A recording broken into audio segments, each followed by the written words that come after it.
¿Qué tal? Te doy la bienvenida a un nuevo capítulo de World Media Podcast. Y nuevamente toca hablar de aniversario. 30 años hace ya desde que, vimos a esos dinosaurios hacernos temblar en la gran pantalla. 30 aniversario de Parque Jurásico.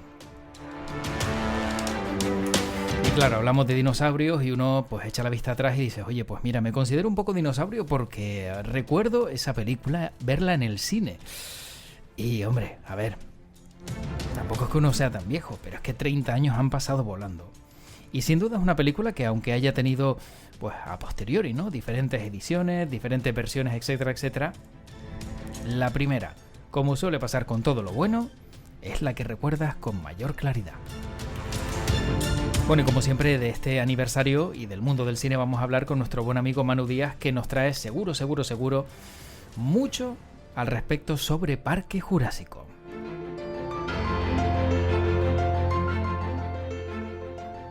Y siempre es un placer poder hablar de aniversarios y en este caso también de dinosaurios con Manu Díaz. Manu, ¿qué tal? ¿Cómo estás? Pues encantado de estar por aquí, pues ya, bueno, ya con la trayectoria que esto lleva, no vamos a decir que somos dinosaurios, pero sí tenemos nuestra historia.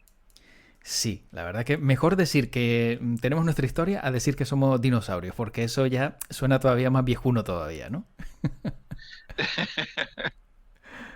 Porque claro, Manu, ¿cuándo se podría considerar uno que es un dinosaurio? Cuando ya tiene una edad bastante avanzadita, ¿no? Cuando se convierte en petróleo. Cuando se convierte en petróleo. O cuando se fosiliza y te guardan en un bastón y luego ya intentan sacarte la sangre para crear un clon tuyo, ¿no? Sí, bueno, lo de quitarnos la sangre ya hay edades en las que te lo hacen de manera, al menos una vez al año. Sí, exacto. Obligatoria. Pero bueno, es curioso porque estaba pensando cuando proponías el tema, lo rápido que pasa el tiempo y yo todavía recuerdo el día que fui a ver Parque Jurásico al cine y de esto han pasado 30 años ya, o sea, una auténtica barbaridad, ¿eh? Sí, bueno, una película que en su momento pues sí se pensaba que iba a ser un éxito taquilla, eso yo creo que nadie lo dudaba, pues bueno, el libro había sido un bestseller, tenía Steven Spielberg detrás, o sea que todo apuntaba que sí. Lo que nadie se esperaba, ni siquiera los propios que le hicieron, pudieron prever, es que iba a ser una película que iba a cambiar la historia del cine. ¿Y por qué nadie lo esperaba y por qué cambió la historia del cine, Manu? Pues nadie lo esperaba porque bueno, eso, sí se pensaba que iba a ser una película, que iba a atraer público, que iba a funcionar bien en taquilla. Eh, Se esperaba que fuera a tener unos estupendos efectos especiales, pero nadie pensaba que los efectos especiales de Parque Jurásico fueran a marcar la trayectoria de los efectos especiales, pues desde ahí en adelante y a día de hoy, 30 años después, el itinerario marcado por Parque Jurásico continúa. O sea que en ese sentido, eh, quizás a nivel de eh, a nivel de calidad cinematográfica, pues evidentemente hay películas muy superiores, incluso dentro de la filmografía de Steven Spielberg. Parque Jurásico no es que sea de sus grandes hitos como película, pero sí es verdad que fue una película que a nivel técnico supuso un antes y un después en la historia del cine. Previamente, pues sí, también es cierto que estaba, por ejemplo, Terminator 2 en el uso, con la introducción de los efectos digitales, pero digamos que el desarrollo tecnológico que tuvieron que llevar a cabo, además, como decía antes, no era un desarrollo tecnológico previsto, porque inicialmente los dinosaurios de Parque Jurásico se iban a hacer a la manera tradicional, es decir, Ujú. con stop motion, pero cuando vieron que con stop motion no terminaba de quedar como Steven Spielberg quería, decidieron hacer una prueba con efectos digitales y combinando lo que son, digamos, los efectos prácticos y los efectos digitales, y ahí es cuando dieron a la diana y la película, pues en su estreno fue todo un boom, todo digamos, una sorpresa para el público porque la manera en la que se mostraban los dinosaurios en pantalla nunca antes se habían visto así. ¿Es el conocido como sistema animatronic o me estoy yendo por otro lado que no es? Es una combinación. Ujú. Animatrónicos son efectos físicos, son efectos lo que se llaman efectos prácticos. Aquí estaba sobre todo el estudio de Stan Winston, que fue uno de los grandes pioneros también en el uso de prótesis y en el uso de muñecos animados, que son los animatrónicos, Ujú. para los efectos especiales. Lo que pasa es que con lo que se encontraron, con lo que se encontró todo el equipo de efectos especiales de la película, es que tanto con el stop motion como con los animatrónicos, el efecto no era real, sino que había elementos que hacían que el público identificara que eso era un efecto especial. Con el caso del stop motion, pues había algunos saltos entre fotogramas y entonces el movimiento no era perfectamente fluido, sino que eh, se notaba a la hora de moverse los dinosaurios, se notaban unos pequeños saltos de vez en cuando. Y con los animatrónicos, pues lo mismo, eso, los animatrónicos es pues una creación mecánica y entonces el movimiento no era un movimiento orgánico, sino a través de un sistema de engranajes conseguían que el dinosaurio se moviera, pero sin conseguir una naturalidad. Entonces lo que hicieron fue combinar eso con los efectos digitales que estaban en desarrollo en ese momento y digamos que los efectos digitales sí conseguían que esos saltos o esos movimientos que no eran orgánicos, pues adquirieran esa cualidad. Ujú. Entonces, aparte de poder introducir un dinosaurio a escala real en el mismo plano en el que hay está uno de los actores de carne y hueso. Recordemos pues ese momento clave de la película cuando ellos entran con los jeeps y el personaje de Sam Neill coge la cabeza de Laura Dern y se la gira para que vea el brontosaurio y de repente vemos en el fondo del plano vemos al brontosaurio de cuerpo entero y en el frente tenemos a Sam Neill, los dos en el mismo plano y sin que se note el truco. Efectivamente. Eh, ¿Por qué? Porque sí es verdad bueno, actor real con una figura de stop motion, por ejemplo, pues eso siempre ha estado ahí. King Kong, que cumple 90 años, pues ya se hacía, pero que tú miraras y no identificaras qué parte, o sea, dónde está la transparencia, qué parte es el plano del actor y qué parte es el plano del dinosaurio, pues ese fue uno de los grandes hitos de Parque Jurásico. Y después el hecho de poder combinar esos dos elementos con movimiento de cámara. Es decir, um, con el stop motion muchas veces lo que tenías era un plano fijo donde el movimiento estaba dentro del plano. Como pasaba antes, por ejemplo, antes de La Bella y la Bestia, Ujú. las películas de animación, los planos eran estáticos, el movimiento era dentro del plano y para hacer un movimiento de cámara tenías que hacer uso de montaje, cambiar de plano, cambiar. Con la llegada del digital, tú ya puedes hacer que la cámara se mueva y que los elementos animados se mantengan dentro del plano. Y eso fue también otra de las aportaciones de Parque Jurásico a nivel técnico. Y entonces, pues eso, las persecuciones, las famosas persecuciones de los niños con los velociraptores, pues tú podías mover la cámara porque sabías que después a poder integrar el animatrónico dentro del plano. Eso con stop motion no se hubiese podido hacer. Manu, ¿se podría considerar quizá los efectos de Parque Jurásico, digamos, que marcaron ese punto de inflexión como a lo mejor pudieron haberlo hecho los efectos especiales de Star Wars, más o menos en diferentes épocas?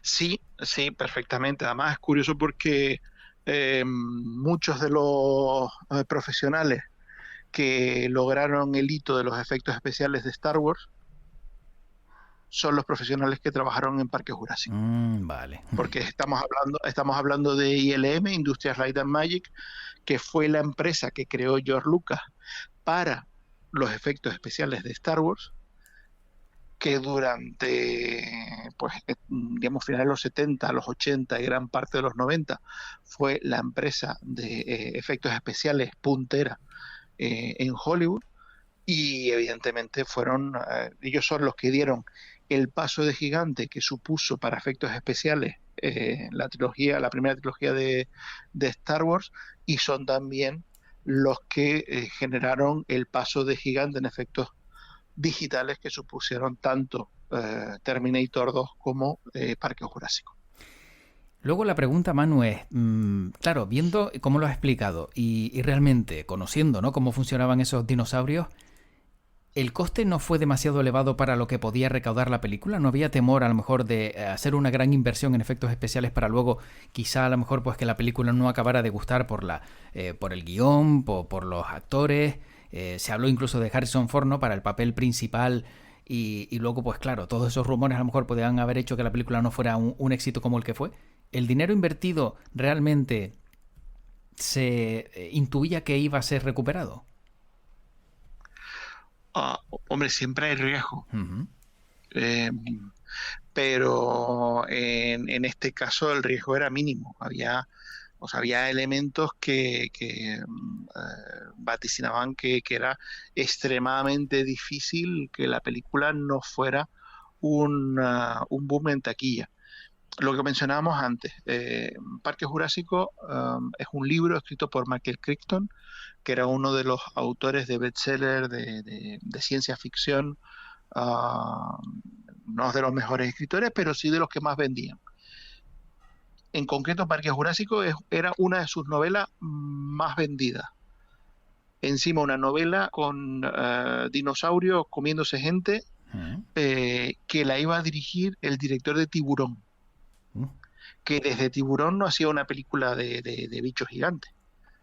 Pero es que encima el director de Tiburón pues era ni más ni menos que el Rey Midas de Hollywood, que si bien es verdad que con Parque Jurásico, que es una película que se estrenó en 1993, fue justo la que vino a continuación de Hook, que fue uno de sus grandes fracasos en taquilla, pero digamos que todavía la confianza de los estudios en Steven Spielberg era estratosférica. O sea, Always, que había sido su película anterior, y Hook pues no hubiesen funcionado como se esperaba, no hubiesen rendido en taquilla como se esperaba, no quitaba que en ese momento estábamos hablando del director de las 3 entregas de Indiana Jones, de E.T.,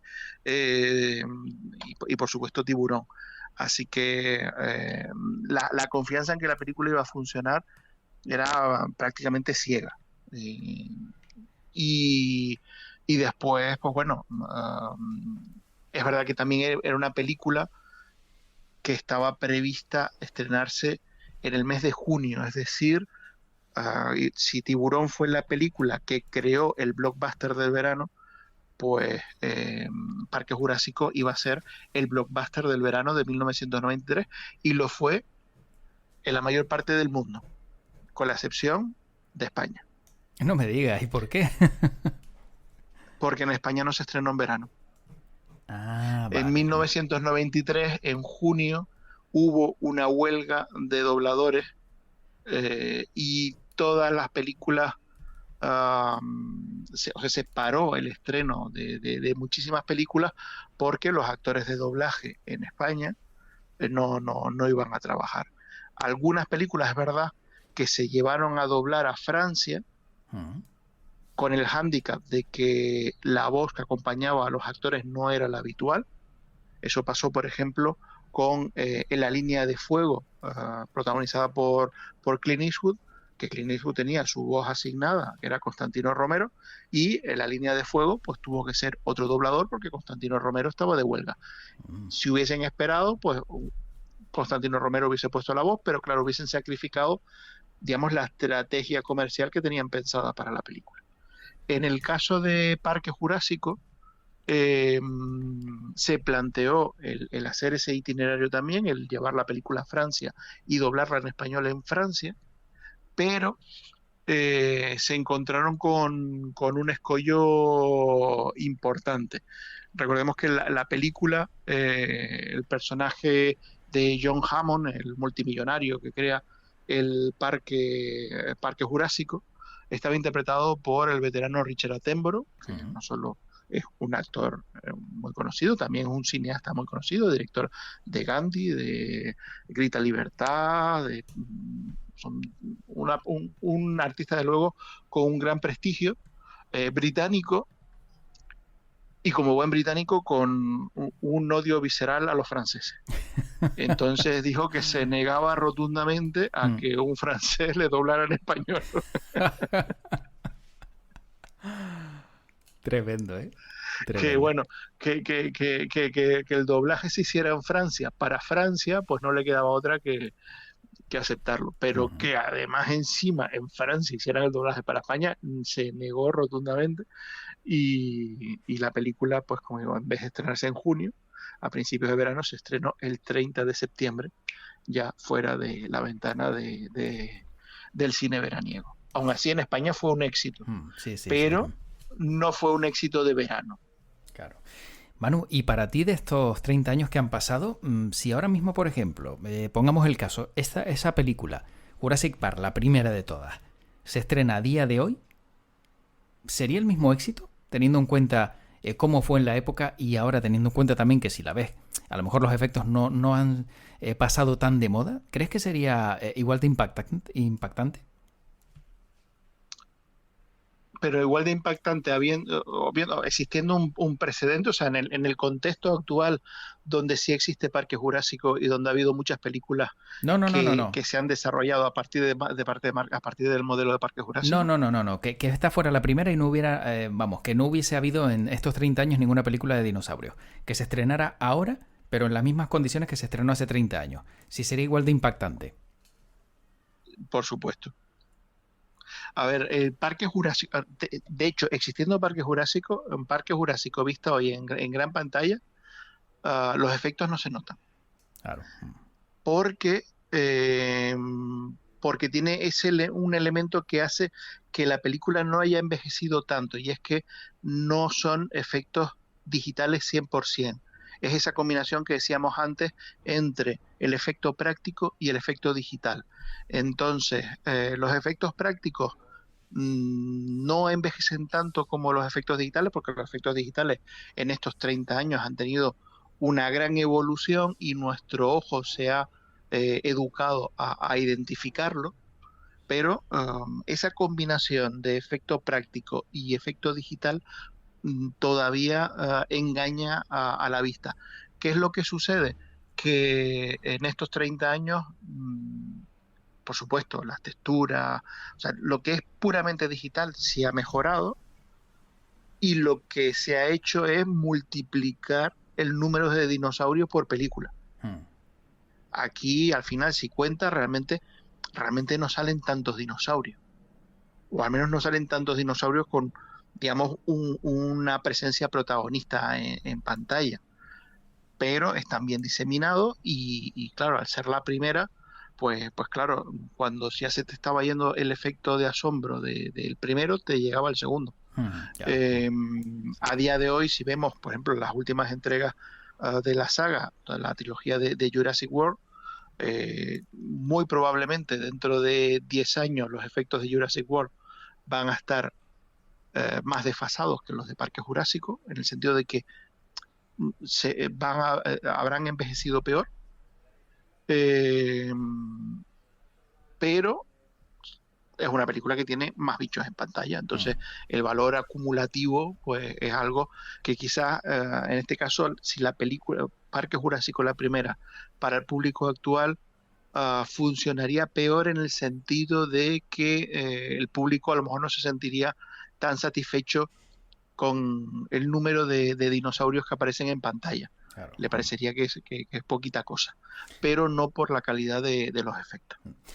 Manu, ¿y dónde está la localización de la isla donde se encuentra ese parque? Porque aunque lo hemos visto en documentales, salió en reportajes en la época, 30 años después, seguramente cuando alguien ve la película y ve cuando llegan en el helicóptero y se acercan, se preguntan ¿dónde está esto? Y bueno, realmente aunque solo sea una localización cercana, luego ya el parque en sí, a lo mejor que no exista allí, pero ¿dónde? No sé si recuerdas dónde estaban exactamente. Bueno, realmente son diferentes sitios. O Ujú. sea, la isla, lo que es la isla Nublar, son diferentes sitios. Es la magia del cine, que tú ruedas en diferentes partes, pero manteniendo, digamos, una cierta coherencia de localización y creas un espacio que no existía previamente. Te recuerdo que el puente colgante de Indiana Jones y el Templo Maldito eran tres localizaciones geográficas diferentes, el mismo puente. Vaya. En el caso, Mm. en el caso de la isla Nublar, son diferentes islas de Hawái. Vale. Eh, Ujú. ya, digamos, de eso, de las islas que conforman el archipiélago, pues hay partes se rodaron en una, partes se rodaron en otra, pero sí, en este caso es Hawái, donde se rodó gran parte de lo que son las localizaciones o los exteriores de Parque Jurásico. Después, pues hay cosas que se han rodado en estudios. Mm. Y, y después, pues bueno, hay otros espacios, por ejemplo, la excavación arqueológica donde está el personaje de Sam Neill, pues evidentemente eso no es Hawái. Pero lo que son los exteriores de la isla Nublar, son localizaciones de Hawái. Y Manu, es cierto porque también viendo curiosidades, por ejemplo, para los diferentes sonidos también tuvo mucho que ver, ¿no? El que, claro, un dinosaurio no sabemos, nunca hemos tenido la oportunidad de conocer cuál es su sonido real, pero por ejemplo, el sonido del velociraptor yo creo que es uno de los más característicos y más incómodos. Y según dicen, se usaron para este sonido delfines, morsas y gansos. Sí, hombre, en este caso, claro, ahí estamos hablando de efectos de sonido. Ahí Ujú. el sonido lo podemos dividir en dos apartados. Además, por ejemplo, en los Oscars hay dos categorías de sonido. Una es el montaje de sonido, que es como tú coges los sonidos y los integras para crear la banda de sonido. O sea, lo que es la banda sonora de la película tiene la parte de la música, la parte de los diálogos y los efectos de sonido. Pues ese montaje de cómo lo integra, y después están los efectos de sonido que pueden ser efectos reales, grabados de la naturaleza o del mundo real, y después pueden ser efectos creados, que es pues o bien haciendo pasar un sonido por otro, o combinando sonidos para crear algo que previamente no existía. En el caso de lo que tú comentas, el sonido que hacen los dinosaurios, pues lo que se hizo fue eh, combinación de diferentes tipos de sonido de acuerdo a las características de cada animal. Ujú. En el caso de los velociraptores, también había un elemento fundamental en la historia, y era que el personaje que interpretaba a Sam Neill, pues tenía la teoría de que realmente la evolución de los dinosaurios fue hacia los pájaros. O sea, que los pájaros son, digamos, las aves son, digamos, lo que nos ha llegado dentro de la evolución de los dinosaurios, lo que nos ha llegado hoy en día son las aves. Entonces el velociraptor tenía que tener en su sonido algún elemento que recordará, pues, un graznido de algún ave. Ujú. Y esa fue la combinación de sonido, iba con intención de que hubiese ese componente. Claro. Manu, para ir terminando, aunque claro, es que son 30 años y es una película mítica y tendríamos yo creo que dedicarle 2 3 capítulos a Parque Jurásico, por lo menos a la primera, pero para ti, ¿qué es lo mejor de la película? Desde tu punto de vista, ¿qué es con lo que tenemos que quedarnos? Que a lo mejor es un detalle que ha pasado desapercibido, pero que es importante tener en cuenta. Bueno, yo creo que mira, te confieso que como lo decía antes, no me parece la gran película de Steven Spielberg. Yo, si te fuera a hacer un ranking de mis películas favoritas de Spielberg, Parque Jurásico no estaría entre las primeras, pero sí creo que lo que comentábamos antes, a nivel técnico, es una película fundamental para entender el cine de los últimos 30 años. Eh, y en ese sentido yo creo que su legado histórico, su relevancia histórica va por ahí.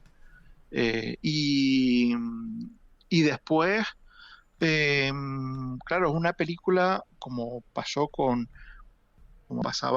con Desafío Total, esas películas que suponen, digamos, el cambio entre finales de la década de los 80 y los primeros años de los 90, es el salto a nivel tecnológico de los efectos prácticos a los efectos digitales. Entonces, claro, hablamos de los efectos digitales de Parque Jurásico porque fue el paso de gigante hacia adelante, pero los efectos prácticos de la película estaban, digamos, en el summit de su capacidad. O sea, recordemos que la persecución nocturna con el Tyrannosaurus Rex, había un Tyrannosaurus Rex construido animatrónico a tamaño real, Hmm, claro. que después eso, evidentemente, para que después, por ejemplo, cuando le pasa la linterna por el ojo y vemos cómo afecta la pupila y todo eso, ahí hay retoque digital. Pero había un dinosaurio, un T-Rex, un tiranosaurio Rex, tamaño en real construido para la película. Y eso también en secuelas posteriores se volvería a hacer. Entonces, hablamos de una película que es un poco la piedra roseta de lo que iba a ser los efectos especiales en los 30 años siguientes, y hablamos también eh, la, una película que es el culmen de todo un sistema artesanal de efectos especiales que había existido en el cine durante casi 100 años. Claro. Por eso es una película imprescindible y una película que hay que ver pues prácticamente sí o sí. Yo como curiosidad para ir acabando, Manu, y dejarte ya el broche final para que cierres, ¿no?, este capítulo de Parque Jurásico, es qué fue de los niños, ¿no?, de esos pequeños que, como tú bien decías antes, pues aparecían en el coche, que estaban todo el rato corriendo de un lado para otro, los hermanos Murphy. Pues por lo visto, Ariana Clares, a ver si lo digo bien, Clarice Richards y Joseph Mazzello, ella no se dedicó al mundo del cine, tuvo algunas apariciones, pero ahora por lo visto dicen que es pintora. Claro, debutó con 12 años y dice que le superó que lo pararan en todos sitios, que todo el mundo simulara un velociraptor. Bueno, la marcó un poquito. Y Joseph Mazzello, que me ha llamado muchísimo la atención este detalle, lo hemos visto en Bohemian Rhapsody y era el bajista de la banda de Queen, John Deacon, con lo cual, claro, lo ves de pequeño en ese niño y luego lo ves interpretando pues a John Deacon, y a mí me ha llamado la atención ese detalle. No tenía, vamos, constancia que fuera él, porque claro, no lo sitúas, ¿no?, después de tantos años en otra película. Sí, hombre, y no solo eso, bueno, como bien dices, Ariana Richards pues dejó la interpretación, no continuó por ahí, y efectivamente Joseph Mazzello pues sí se ha mantenido, ha seguido haciendo sobre todo mucha televisión, pero también volvería a coincidir con Steven Spielberg, porque años después de ser uno de los protagonistas de Parque Jurásico, concretamente en 2010, fue uno de los protagonistas de la serie The Pacific, que es una de las, digamos, las dos series sobre la Segunda Guerra Mundial producidas por Steven Spielberg y Tom Hanks a raíz de Salvar al Soldado Ryan. Pues la segunda tiene a Joseph Mazzello ahí, y él comentaba pues que resultó pues un elemento nostálgico, ¿no? De ser un niño trabajando con Spielberg y después ya adulto regresar y volverse a encontrar con él. Bueno, que en este caso Spielberg también tiene, Spielberg o la secretaria de Spielberg. Él ha mantenido el contacto con todos los niños que han trabajado en sus películas. Por ejemplo, el que hizo de niño en Encuentros a la Tercera Fase, que era un niño que en aquella época tenía que tener 4 o 5 años, sigue recibiendo felicitaciones de Navidad de Steven Spielberg. Entonces, bueno, digamos que ahí él ha mantenido pues ese contacto. Y después, pues bueno, pues ha coincidido también que algunos de ellos ya de adultos han regresado y han vuelto a trabajar con él. Qué enrollado, ¿no? El Spielberg.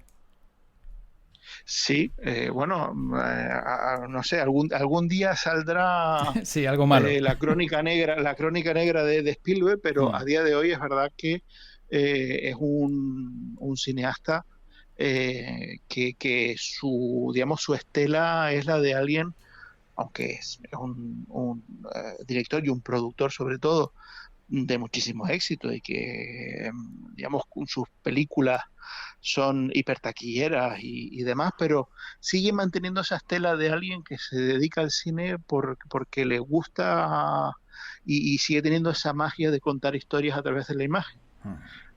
No es alguien que tú digas que con el paso del tiempo se ha desencantado o, bueno, vamos a decirlo, no es George Lucas. Vale, sí, exacto.